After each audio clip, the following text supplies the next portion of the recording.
भाई भोजपुरी में जो गाना बनता है, जो लिरिक्स यहाँ पर तैयार होता है, जो म्यूजिक जिस तरीके का बनाया जाता है, मतलब आदमी को अगर थिरकने का मन ना भी हो ना, लेकिन अगर भोजपुरी गाना बजा दिया जाए तो आदमी थिरकने जरूर लगता है। क्या बात कर रहे हैं? ये चीज आप लोग अच्छी तरीके से जानते हैं, लेकिन कहीं ना कहीं ये साइड इफेक्ट इसका जो होता है वो बहुत भयानक होता है। और ये चीज में अब तो कम से कम सुधार लाना चाहिए, क्योंकि अब हम आज़ादी के इतने साल बाद भी अगर इसी सोच में डूबे रह जाएं तो आपको लगना चाहिए कि भाई हमारा ग्रोथ कहाँ से शुरू होगा और कब शुरू होगा। मतलब मैं इस टॉपिक को काउंटर कर रहा हूँ कि आप ये समझ लीजिए कि जब भी होली आता है भोजपुरी में गाना आता है और बहुत बम्पर गाना आता है, बहुत अच्छे लेवल पर गाना आता है। अच्छे लेवल इसलिए आता है क्योंकि आप बॉलीवुड में देखेंगे कोई ठीक ठाक स्टारों का एक दो गाना लेकर के रिलीज कर दिया जाता है कि मतलब सभी स्टारों का मिला दो तीन गाना आ जाता है टोटल। लेकिन यहाँ एक एक स्टारों का कम से 7-8 8-8 10-10 गाना आता है होली को लेकर के। लेकिन होली को लेकर के जितने भी गाने आते हैं लिरिक्स तो काफी ज्यादा अच्छा होता है, म्यूजिक काफी ज्यादा अच्छा होता है, लेकिन उसमें जो लिरिक्स में जो लाइन होते हैं, जो शब्द होते हैं ना, वो कहीं ना कहीं हर गाने में कहीं ना कहीं अश्लीलता से जोड़ दिया जाता है। अश्लीलता से कुछ ऐसे वर्ड जो पूरे साल नहीं भी इंसान गाया है, लेकिन इस सीजन में पता नहीं क्या दिमाग में आता है कि इसको गाना तुरंत शुरू कर देता है।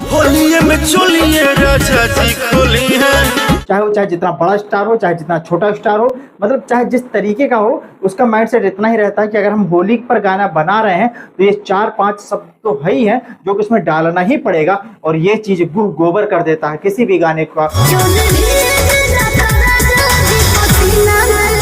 किसी भी गाने का माहौल होता है तो जब उस गाने को आदमी घर में सुन रहा होता है, कहीं माहौल में बाहर मजा के लिए अगर सुन रहा हो, एंजॉयमेंट के लिए सुन रहा हो, और वो जब शब्द कान में पड़ता है ना तो बहुत खराब सा लगता है। मेरा रिक्वेस्ट इतना ही है कि गाना अगर बन रहा है तो भाई उसे इंटरटेनमेंट के लिए बनाओ। आप इंटरटेनमेंट के लिए बना भी रहे हो तो किसी रिश्ते को तार तार मत करो, कम से कम कि किसी शब्द को आप इतना गहराई से और इतना ओरिजिनल शब्द में आप ले जाकर बोलते हो ना कि कुछ पर्दे में रह करके बोलो, जिससे कि उस चीज को लोग ऑब्जर्व कर सके, समझ तो जाए, लेकिन ये ना हो कि भाई खराब लगे वो चीज सुनने में। समझ रहे हो मेरी बात को आप लोग?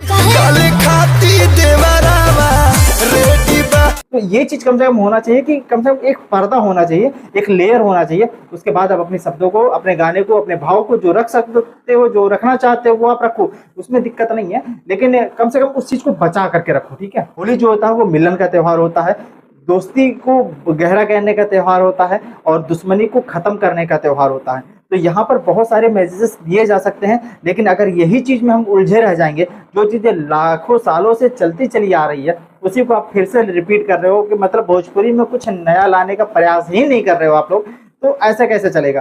गाना आते भी हैं, 10 मिलियन भी जाएगा, 20 मिलियन भी जाएगा, 50 मिलियन भी जाएगा, एक ट्रेंडिंग भी आएगा, एक रिकॉर्ड भी तोड़ेगा, रील्स पर भी धमाका मचाएगा, बड़े बड़े स्टारों का एक हुक स्टेप भी लॉन्च होगा, ये एक नया यूनिक स्टेप्स भी निकाले जाएंगे, सब कुछ होगा। लेकिन जो चीज नहीं होना चाहिए वो जब वो चीज होता है ना, डालो अगर तुम्हारा पिचकारी में पावर हो ना तो रंग डालो, तो सब चीज गोबर हो जाता है, सब कुछ बेकार हो जाता है। और मेरे ख्याल से, मेरे समझ से अगर देखा जाए तो ये चीज बिल्कुल नहीं होना चाहिए।